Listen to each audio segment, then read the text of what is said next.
Are you getting naked with everybody in your life? Wait, before you scroll away or delete, hang in there with me. Now, you might be thinking, what is she nuts? Like pulling a Larry David on us? Well, today, yes, we're talking about getting naked, getting unfiltered, getting raw, but not literally. We're talking about connection from the bedroom to the boardroom and beyond. Now, do you ever feel like an imposter? Like you're just going through the motions, you've got a mask on, and you feel at work, I've got to do that. I've got to have this cold presentation. And in my relationships, I can't really be me. Well, today we're going to break it down. And welcome back to the Return to Love podcast with Dr. Deb. I am Dr. Deb Castaldo, your host, and love has been my day job for over 35 years. So that's why I'm here. We're going to talk about all aspects of connection, love, relationships. And today, what we're talking about is authenticity, connection. And I happen to have the perfect guest with me today. He has been called many things. He's been called Mr. Energy. He's been called Mr. Gym Packed, Mr. Presentation Skills Doctor, Communication and Leadership Doctor. And today I'm going to crown him Dr. Authenticity. And also, I have the pleasure of saying he's been my teacher, my mentor, and a friend for over 25 years. So I am so blessed to have with me. Let me tell you a little bit more about him. He is an expert in authenticity because it actually was the subject of his doctorate research. He's a powerhouse, a force of nature. He's a sought after global inspirational speaker, professor, and best selling author. He's the real deal. I can tell you that personally because he is the president and founder and CEO of Dr. James Smith International. Dr. James, I am so glad to have you here to talk about authenticity and connection. Welcome. Thank you very much. It's an honor. It's a blessing. And Dr. Deb, every year I do a vision board before the turn of the year. And Mhm. I did not have on my vision board get naked with Dr. Deb. I wish I did. I wish I did. But it's coming to fruition, and I'm thrilled to be here. Okay, well, I'll join you there. It wasn't on my vision board either, but we'll put it right there. We'll let some mystery happen here. So And, and let me add just one little piece, yes. and that is part of my journey to authenticity is I'm named after my father, and he's James Smith Sr. And that junior is significantly important to me. Oftentimes it's left out of the introduction because people don't know my life. Hmm. But my parents were divorced when I was 11. The next time I saw my father, I was 25. The next Wow. time I saw him, I was 35. And at the age of 39, we vowed that we were going to meet. We set the date, the time, we were going to have dinner. And what made my parents, for the most part, I would say, what contributed to their divorce was my father was abusive. He was an alcoholic, uh, Mhm. Dr. Jekyll, Mr. Hyde. But when he was the good guy, he was my role model, charismatic, taught me to dance, Mm. speak, perform. But then he had the other side. So that meeting at 39 never happened because the night of the meeting, I'm sorry, the morning of the Yeah. meeting, we're supposed to meet at night, my father had a heart attack and died. So we Oh, never got goodness. closure. And my way of keeping him close to me is to use my junior. So that Hmm. to me suggests my dad's always with me, even though he Yes. wasn't with me for the greater part Yeah. of my life. Yeah. Well, I hope I said the junior in your introduction. I hope I didn't miss it. Did I That's miss it? okay. It's if If you I said did, it, I didn't hear it. That's why it was important for me to say Absolutely. Part of And being thank authentic. you for being so transparent with your story in the first few minutes here. And thank you for the correction, because this is exactly what I want to talk to you about today is, being fully transparent, being fully raw, being able to even say, I think you made a mistake, or here's my story. And I think you just showed us here in the first minutes of what it means to be authentic. So I thank you for that. And You are certainly welcome. And I've learned that when you share your truth, because you should be sharing your truth, but yes, share your truth in love, not in anger, not in frustration, but share your truth and share it in a way where the person feels your energy. And then they have to determine, am I going to bring more of that to me, or am mhm, I going to discard it? But at least you're giving them the choice by you sharing who you are and how you feel in that moment. yes. And we have so many parallels between what you do corporately and what I do every day with couples and families is exactly what you just talked about is teaching them how to be authentic because wherever you're going around with this mask or performance, whether it be work or love, it's a recipe for disaster. That's my take on it. So we heard a little bit about your life journey with your father, and I wanted to know how did you get interested in studying authenticity for your doctorate? Because I know we often study ourselves. I surely did. How did you get interested in that? Long story, I'll make very short. Growing up, lived in a lower class neighborhood, uh, went to schools, elementary schools, as well as middle schools that were very diverse. I think when you're a little smart, they put you in smart schools. I don't know how I got in there, but I was in those diverse schools. Then when I went to high school, my high school was 99% Black African American. And Mm, that was different for me. And I believe I graduated either number two or number three in the class of 600. wow. So I did well. But Dr. Deb, when I went to college, the juxtaposition of the optics was night and day. My college Mm, was 99% white Caucasian. mm, mhm. And that was deer in headlights because just by looking at people, I didn't feel as smart. Self esteem, you name it. And then initially, my teammates, I played football, and my friends that I got to know quickly, they started calling me Jim. Mm, And if you knew me before I went to college, I was James or Smitty. But to hear Jim, I said, no, my name is James. No, it's Jim. I'm like, no, Jim. And I wanted to fit in.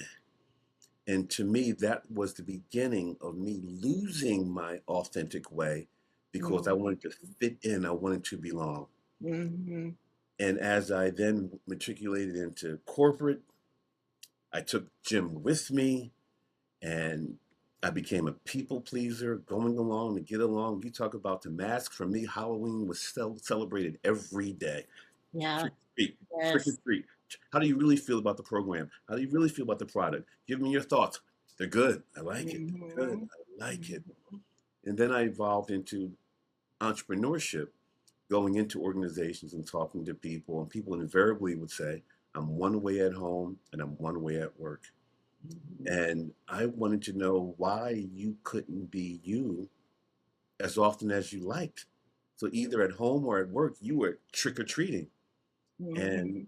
I had this insatiable appetite to find out why, to find out why men, I'm sorry, people of color, women, minority group members, why they cover or code switch. Mhm. I really wanted to understand that. And then, Yeah. unfortunately, later on, I started thinking about authenticity in my relationships and realizing that I failed that test Mhm. because the people pleaser, to go along, to get along, to keep the peace person, that's not getting naked. That's Absolutely. faking it till you make it. And Dr. Deb, I tell people, don't fake it till you make it. Hone it until you own it. Absolutely. And I know in relationships, I always tell people you have to be you from day one, because if you're going around for the first year or two with that mask on and then you become yourself, you open it up, the other person's going to say, I didn't sign up for this. So nothing is gained behind hiding that performance in that mask, whether you are doing it at work or at home or in the love relationship. Um, and from a woman's perspective, a white woman, I had a different experience, but I was taught, like you, at work and everywhere, be quiet. Oh, isn't she so nice? She's so quiet. She's so pleasant. She's so warm. Well, I didn't learn how to have the full range of feelings, how to express upset, concern, anger, my opinion. And then, when I went back to school for the third time, and the day they told me, you have to go home and change your message now to Dr. Deborah Vistaldo, and a good friend of mine who was a great entrepreneur in family business and family therapy said to me, I had been called Debbie up until that time, or Deb. And she said to me, you got to get rid of those. You got to get back to the Deborah, because that's who you are now. Yeah. uh, but letting yourself take shape too, letting some things drop away. I know you've been through some things relationship wise, and I have too. And letting some of those old patterns and who we were, I hope we're not the same person we were 10, 20, 30 years ago, that we have evolved. I wanted to ask you, now we're not living in an authentic time.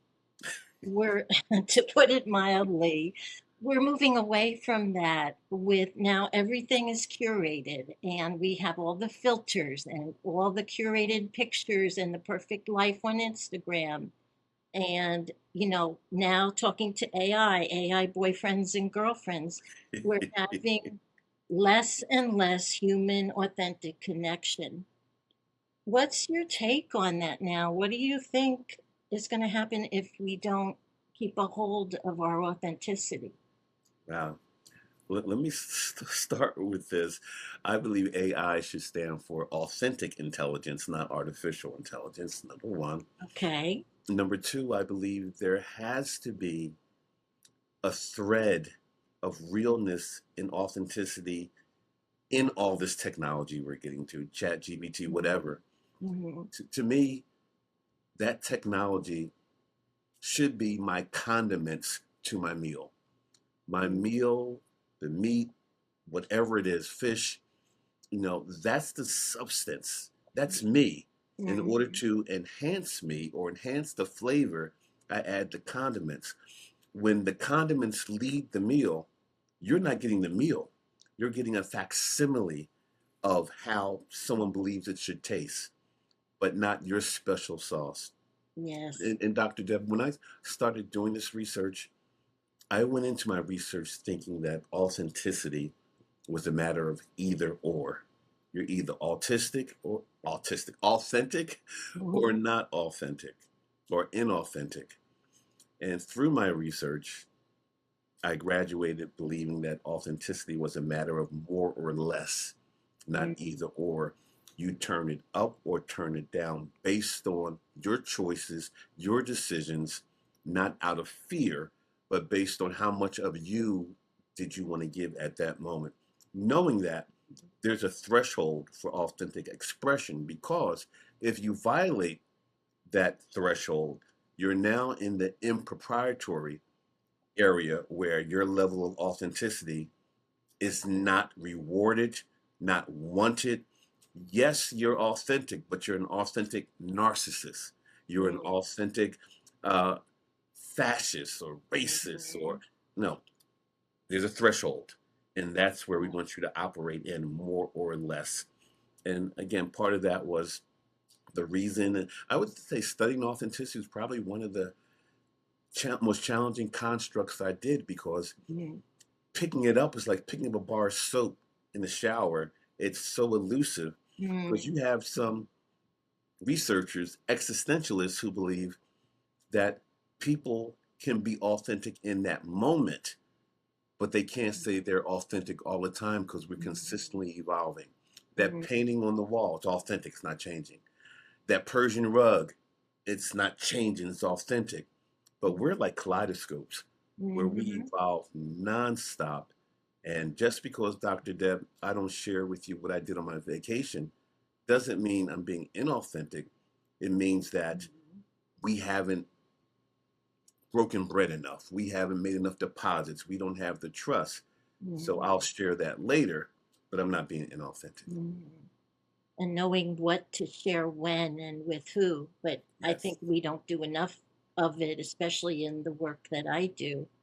I want to ask you to share. I attended your boot camp, I think it was Yay. 2 years ago now, your speaker's boot camp to refresh myself. And you are my original teacher that taught me how to be a speaker and a facilitator and a teacher. And you changed my career 25 years ago. But you told a story in that boot camp about a time when you were in authentic. I think, did you go to Saudi Arabia? Oh boy. That I story is so forgot that story. Riyadh, amazing. Saudi Arabia. Wow. Do you want to tell what happened there? Sure, sure. Was there for 3 days, teach a leadership program. And through my research, I learned that Muslim centric countries are a little different from ours in that men definitely drive everything. And I was told not to speak to women, not to look at women, just all that head trash. And I flew there not to lose as opposed to win. Mm, I was ready to play it safe. And because I was worried so much about doing a good job, I forgot that there was going to be 75 people in the room. 73 of them only spoke Arabic.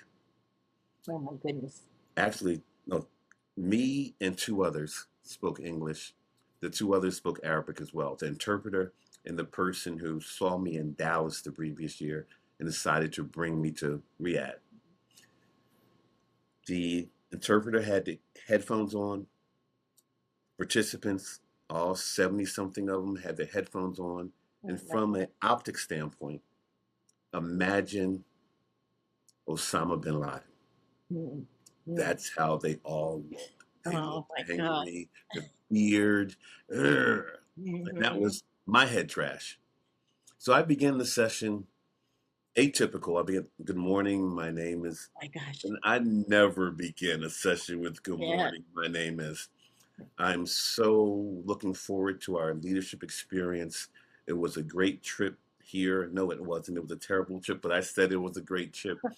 And let's review the objectives. I never start You, sessions I, that way. you would crunch us in training if we I would. started that way.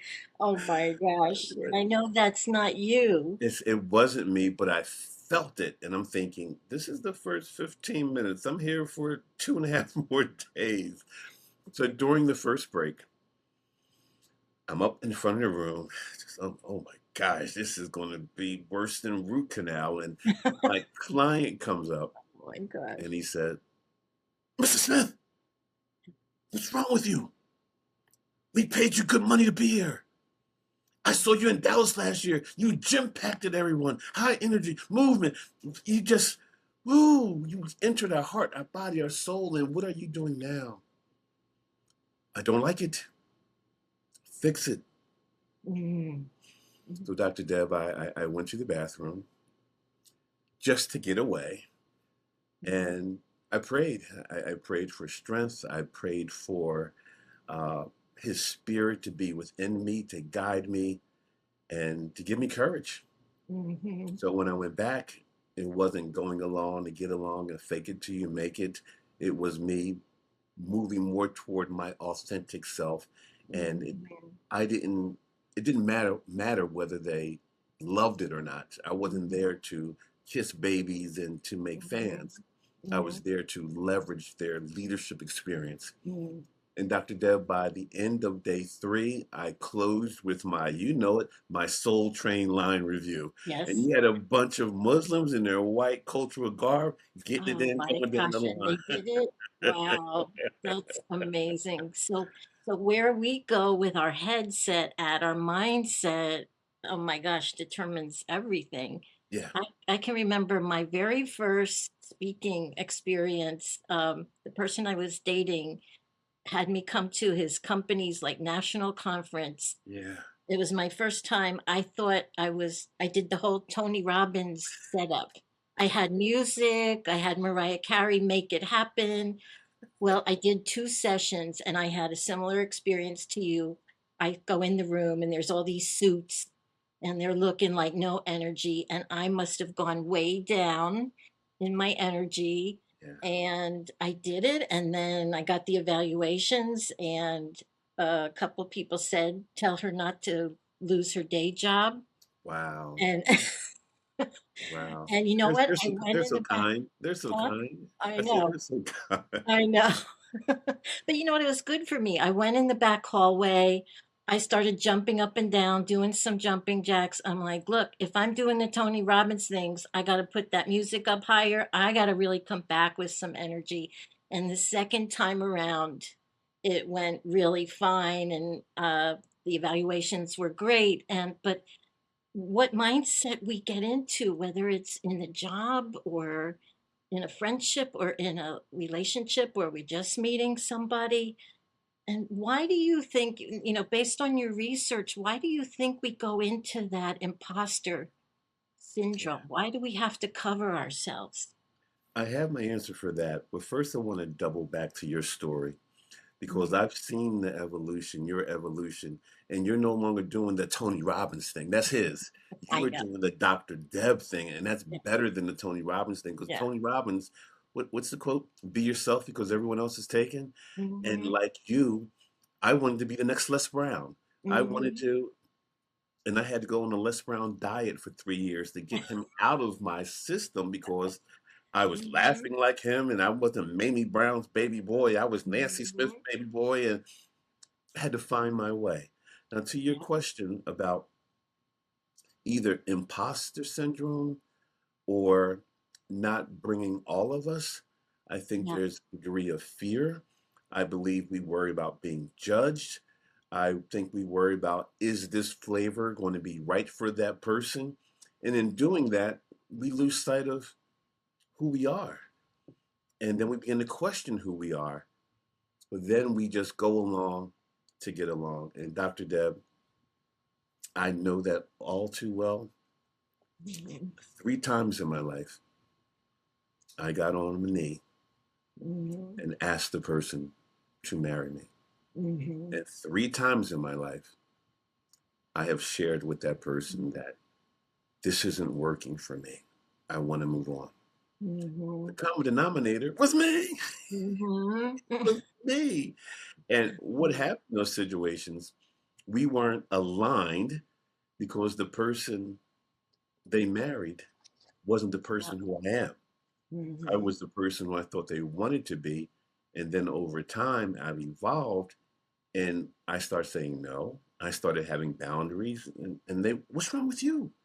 Hmm. Change. Hmm. That's not the person I'm. You're right. Yeah. And I apologize.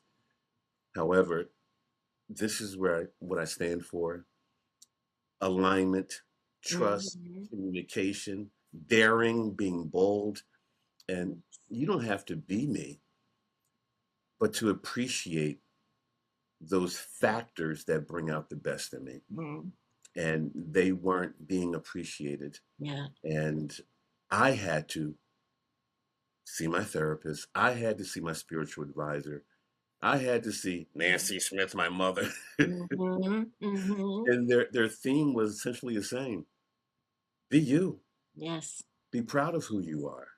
yeah. Stop succumbing, stop people pleasing. And that too Mhm, played a role in why I decided to study authenticity as part of my mhm. research.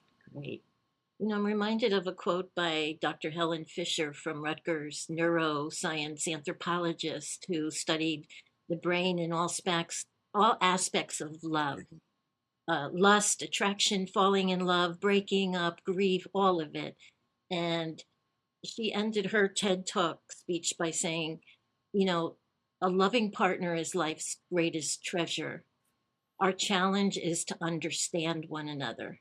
Yeah. And so and then another teacher of mine, Terry Real, he talks all the time about, he's a couples therapist, and he talks all the time about you have to be willing to be yourself and take on the relationship, take on the other person, and be willing to rock the boat.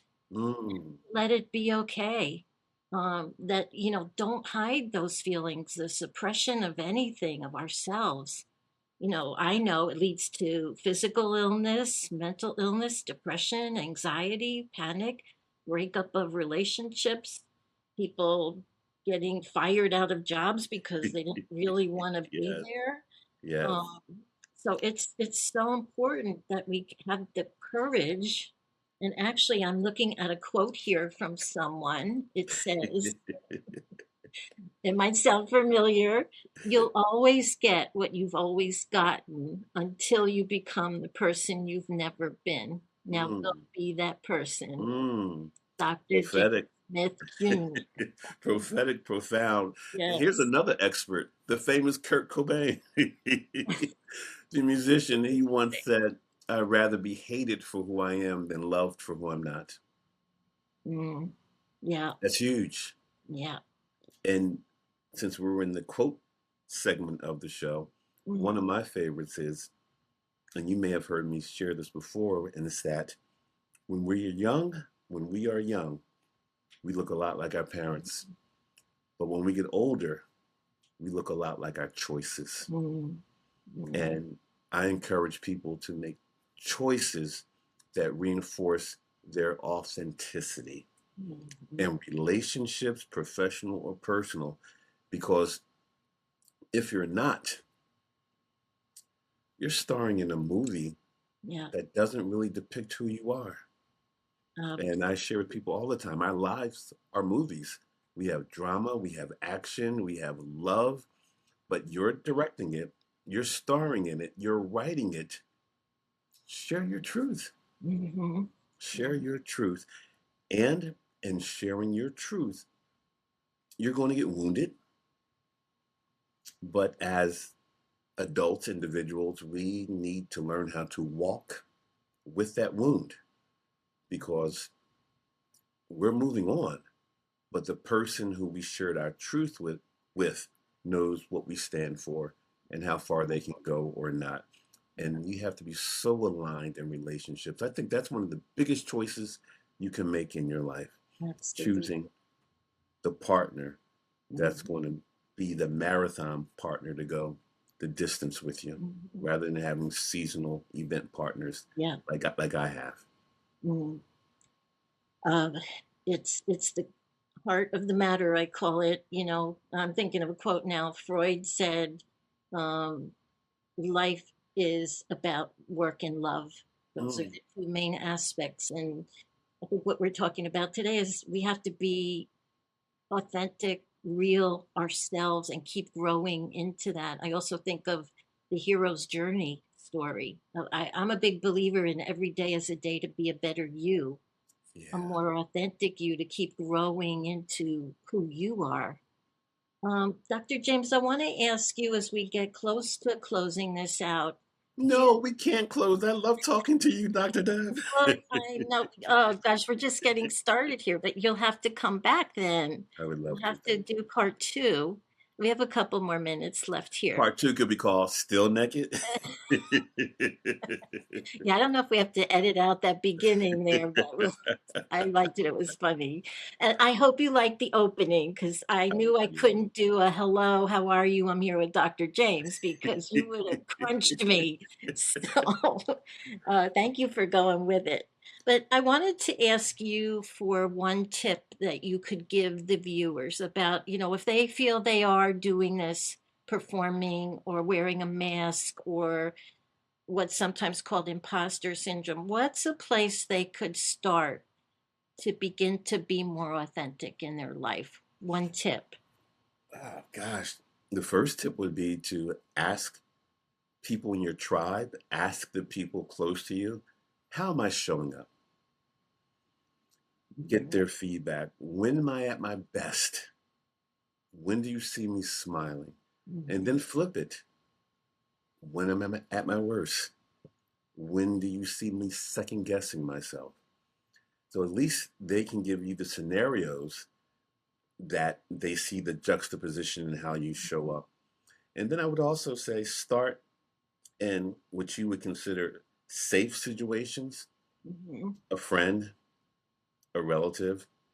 I Mhm. wouldn't start with your boo. No, try it out first, You right? try it out first Yeah. and viscerally understand how you felt, what you gained. Something, Dr. Deb, as simply as, and here's my people pleasing days, Mm. when a white person would see me and we would talk and they said, I don't treat you, I don't see color. I Mm. see the person. And I would hear that and I would say, okay, but deep down inside, I was seething because I want you to see my color. Mhm. I want you to Mhm. see me. Now, do I want you to use that as a basis for how you treat me? No. And that's what I thought they meant to say, but that's not what they said. So now, if a person, a white person, says that, why not? And they invariably will say, I don't care if you're white, black, Puerto Rican, Mhm. yellow, Martian. Mhm. Yeah. No, but my nationality, my race, my religion, they're all front seat to me. They're important.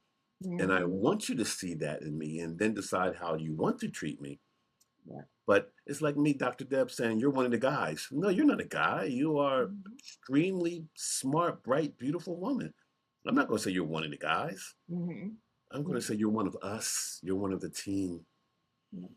You So I know, would my say, yeah, students say the same thing when I was teaching. That was one of the first questions I'd ask them when we were studying race and diversity and ethnicity. And a lot of them would say, "Oh, I leave that at the door. I don't take that into my work, my social work, or my therapy sessions." And I would say, "No, you don't. You don't leave that in the at the door. It's part of all of us." Um, I want to give a little tip, and then we'll close sure, it up please here. I do. want you to give your information.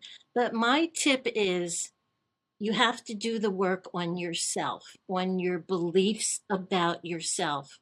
And somebody recently gave me two important questions that really made me go, wow, I haven't done that. So I'm going to pass those along. The first one is to work on what's the story that you don't want others to know Mm, about. mm, And the second one is what's the story you don't even want to tell you about yourself. nice. To get into those parts of us that we're trying to hide. And then when we go out to do speaking or whatever business we do, we're not transparent. Dr. Deb, those questions, they aren't massage questions. They're deep tissue massage questions Yes, that get added. I yes, love deep tissue conversations. absolutely. Dr. James, where can people find you if they'd like to know more about you and what you do? Um, First, the website, which is drjamessmithjr.com, drjamessmithjr.com. And while you're there, find the link that says the boot camp because yes, the website will let you know what I'm doing. The boot camp will invite you to come to an experience where we focus on the skill and will of presentation skills, but it's bigger than that. It's storytelling, it's adult learning, it's presenting from a distance, it's personal power. In 2 days, you'll leave, you'll look the same, but you won't feel the same. As well as going to any of my social media handles, Dr. James Smith Jr., that's Instagram, that's LinkedIn, that's Facebook, it's Twitter, but Dr. Deb, I'm not using Twitter as much as I should right now. I'm not tweeting as much as I should. Where's my rotary phone? I'll probably feel more. Let me stop. But drjamessmithjr.com. Come do the boot camp. You did the boot camp. You flourished. And I love the fact that you've incorporated the approach into your counseling, your speaking, your TV work, and to your opener today. You wanted to get naked. But Dr. Deb, So authenticity is a journey. it is. It's nonstop. I Yeah. consistently have to reinforce it through my words, my behaviors, and ask myself, Hmm. am I showing up according to my core values, my beliefs, or am I conforming? And I've spent a lifetime of conforming, Hmm. professionally, personally, and now not anymore. And let me ask you, do we have time for a 20-second story? Yes, sure, All right. absolutely. We're at my dissertation defense.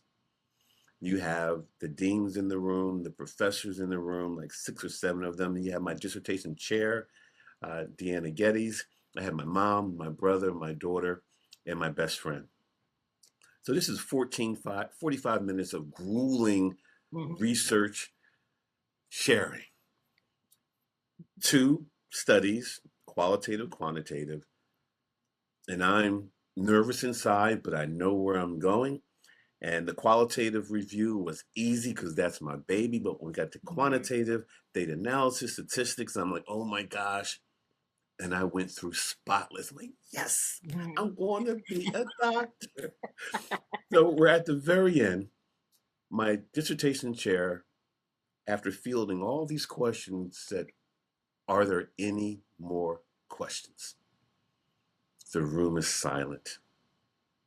Then my 21-year-old daughter raises her hand, Oh my and goodness. my head did this.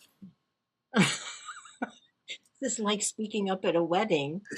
She asked a very poignant question that my dissertation chair said, thank you, Daisha. Well, Mr. Smith, what's your answer? So I answered. They told me to go out in the hallway and they would decide my fate. I went out to the hallway. I saw my daughter. What's wrong with you? What are you doing? Are you kidding me? I want to be a doctor and you ask me a hard question. And she very calmly said, Dad, you told me whenever I'm in the room, people need to know I'm there. Mhm. Dad, you said tilt the floor. You said make a verbal contribution. I Mhm. just did what Mhm. you taught What me to you taught do. her to do. And my Oh, frustration turned into adulation. I hugged her, and she was beautiful. being her authentic self in Yeah. spite of the scenario and the circumstances. Well, the apple didn't fall far from the tree, as they say. Um, so I have a little quote to end with.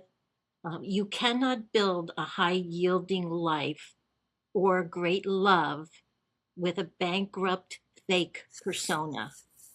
So you have to stop performing, show up, exposed, naked, vulnerable. And that, my friends, is the naked truth today with Dr. Authenticity, Dr. James. I want to thank you so much, Dr. James, for having this conversation with me. I'm sure it's going to be valuable to everybody who sees it. I believe it will be valuable, and I believe that the work you're doing is extremely valuable. You're changing lives.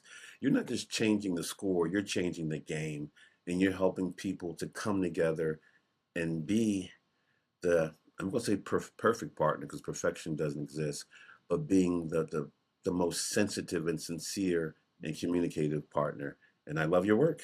Oh, thank you. Well, back at you. We have a equal admiration society going here for 25 years. I just looked back at when exactly we met each other, and it was May of 2002, Wow. New Orleans conference. I Wow. Googled it and found it. So Dr. thank you. Deb, Yeah, 2002 yeah, is when, gosh, that year rings true to me because that was the yeah, beginning of my separation from my second wife. My yeah.